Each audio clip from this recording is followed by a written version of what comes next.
यो महिलाको घर लेन्टर हाल्नु थियो र लेन्टर हाल्ने क्रममा साथीहरू यो हुन्छ नि जुन सिमेन्टलाई मिक्सिङ गर्ने मसिन ठुलो ट्याङ्क जस्तो यसलाई त्यो पहाडसम्म पुर्याउनु पर्ने थियो र लैजानको लागि ठुलो गाडी या कुनै पनि ठुलो मसिन आउँदैन साथीहरू। यो हेर्न सक्नुहुन्छ एउटा बाइकमा पनि त्यति ठुलो मसिन हालेर हैन कसरी लिने रहेछन्। एकछिन पुरा भिडियो हेर्नु, अलिकति लामो हुन सक्छ तर अचम्म लाग्छ कि हैन 4x4 को काम गाडी कारले नसक्ने काम पनि यो बाइकले गरेको छ। हेर्न सक्नुहुन्छ टायरमा जुन टायरमा छ नि नफस्ला भनेर हिलो माटोमा उहाँले एउटा आफ्नो टायर साइजको बनाएर जन्जिर बान्नुभयो किनभने फास्ट घुमाउँछ फस्दैन भनेर गाडी।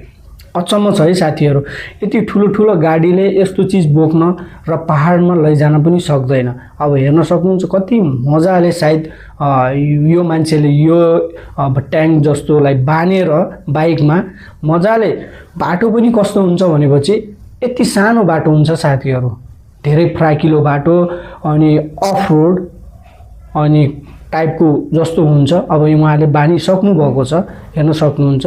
अब कसरी लैजान्छन् 1 मिनेट हेर्नुस्, अचम्म छ है, अचम्मका छन् है साथीहरू। मान्नै पर्छ यिनीहरूको टेक्निक दिमाग है साथीहरू। यिनीहरू फेरि भाडामा सामान लैजाने मान्छे लैजाने काम गर्छन् है, भाडामा पैसा दिएर काम गर्ने गर्दछन्। हेर्नुस् है अब बानिहाल्नुभयो, अब मजाले लगेर जानुहुन्छ। हेर्नुस् वाह रे वाह, मान्छेलाई दुईटा मान्छे पछाडि बसाएर त थाम्न कम्फर्टेबल हुँदैन भनेपछि यो हेर्न सक्नुहुन्छ कति मजाले थामेर पनि अफ रोडमा डाँडासम्म पुर्याउँछन् यो ट्याङ्क। हेर्नु है, हेर्दै जानु। ओ माई गड, तर अलि मुस्किल चाहिँ भएकै होला, गाह्रो होला। पछाडि लोड भनेको धेरै पर्यो नि त, लोड धेरै पर्यो। हेर्न सक्नुहुन्छ। ओहो हो, तै पनि हार नमानेर माथिसम्म उहाँले पुर्याउनुहुन्छ साथीहरू। ओहो यहाँ त खस्ला चाहिँ भयो। तर बान्ने तरिका छ नि साथी यिनीहरूको, यसरी बान्दिन्छन् कि न यता जाला भन्नु छ न उता जाला भन्नु छ साथीहरू। गजब तरिकाले बान्दिन्छन्।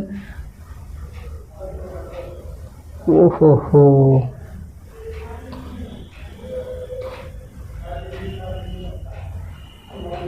पछाडि बसिहाल्यो। ओ माई गड,